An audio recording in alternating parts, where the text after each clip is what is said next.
रमजान के पूरे 3 रोजों के बाद ईद आई है।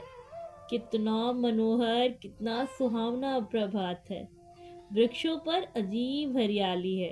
खेतों में कुछ अजीब रौनक है। आसमान पर कुछ अजीब ही लालिमा है। आज का सूर्य तो देखो, कितना प्यारा, कितना शीतल है। यानी मानो संसार को ईद की बधाई दे रहा है। गांव में कितनी हलचल है। ईदगाह जाने की तैयारियां हो रही हैं। किसी के कुर्ते में बटन नहीं है, पड़ोस के घर में सुई धागा लेने दौड़ा जा रहा है। किसी के जूते कड़े हो गए हैं, उनमें तेल डालने के लिए तेली के घर भागा जाता है। जल्दी जल्दी बैलों को सानी पानी दे दें। ईदगाह से लौटते लौटते तो दोपहर हो जाएगी। 3 कोस का पैदल रास्ता, फिर सैकड़ों आदमियों से मिलना भेंटना। दोपहर के पहले लौटना असंभव है। लड़के सबसे ज्यादा प्रसन्न हैं।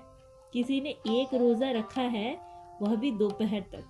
किसी ने वह भी नहीं, लेकिन ईदगाह जाने की खुशी उनके हिस्से की चीज है।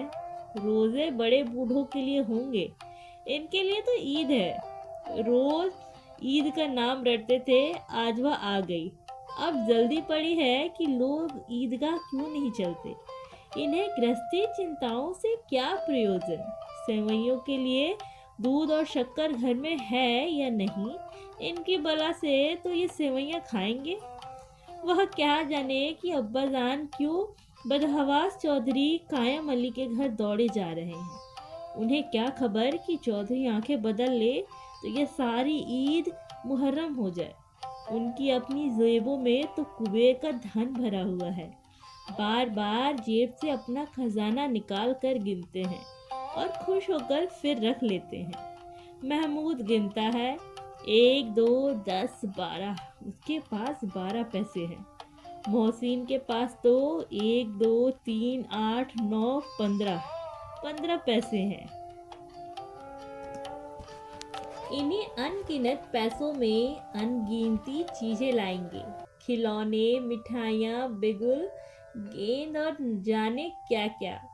और सबसे ज्यादा प्रसन्न है हामिद। वह 4-5 साल का गरीब सूरत दुबला पतला लड़का, जिसका बाप गत वर्ष हैजे की भेंट चढ़ गया और माँ ना जाने क्यों पीली होती होती एक दिन मर गई। किसी को क्या पता बीमारी है, कहती तो कौन सुनने वाला था।